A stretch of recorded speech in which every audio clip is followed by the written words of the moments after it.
Our next stop is the Champs-Élysées. Besides being arguably the most famous street in the world, with historical landmarks including the Arc de Triomphe and Place de la Concorde, it is also where actress Jean Seberg sells copies of the New York Herald Tribune, in Jean-Luc Godard's first full-length film, Breathless. The story centers around Michel, portrayed by Jean-Paul Belmondo. Michel steals a car in Marseille and soon notices a cop tailing him. Fearful of going to jail, he impulsively shoots the officer. Seeking asylum and cash, he starts to seduce a couple of his old girlfriends in Paris. He meets up with Patricia, an American and aspiring journalist portrayed by Jean Seberg. She takes him in, not realizing that a police squad comes as a part of the package deal. While the story was originally written by Truffaut, Godard drastically altered it, making it less about a manhunt and more about Michel's relationship with Patricia. As Godard described it in a letter to Truffaut, in general the subject will be the story of a boy who thinks about death and that of a girl who doesn't. This would become a common theme in Godard's films and his own love life. Made in 1960, the revolutionary impact of Breathless was immediately noted. As critic Gilbert Salachat wrote in the publication Radio Cinéma Télévision, this extremism in Breathless's originality is presented almost as a manifesto for the new wave. The film was able to do this through its novel techniques.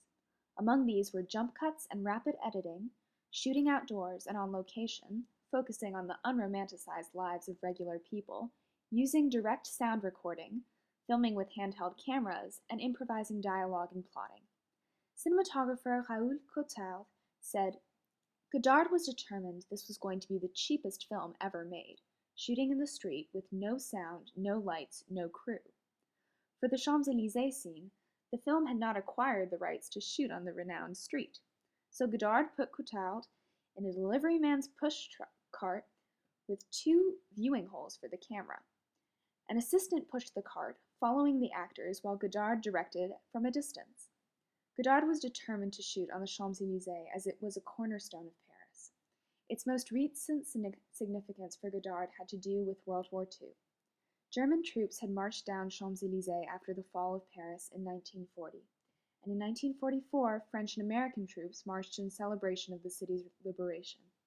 He wanted to capture the pride and personality of Paris that Champs-Élysées so embodied.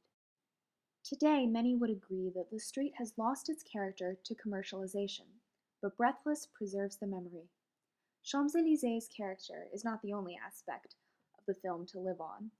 Today, scenes changed by jump cuts instead of fade-outs, improvising scripts while filming is common, and the unfamiliar subjects Godard broached are explored frequently in films today. Most notable among these topics are sex and existentialism.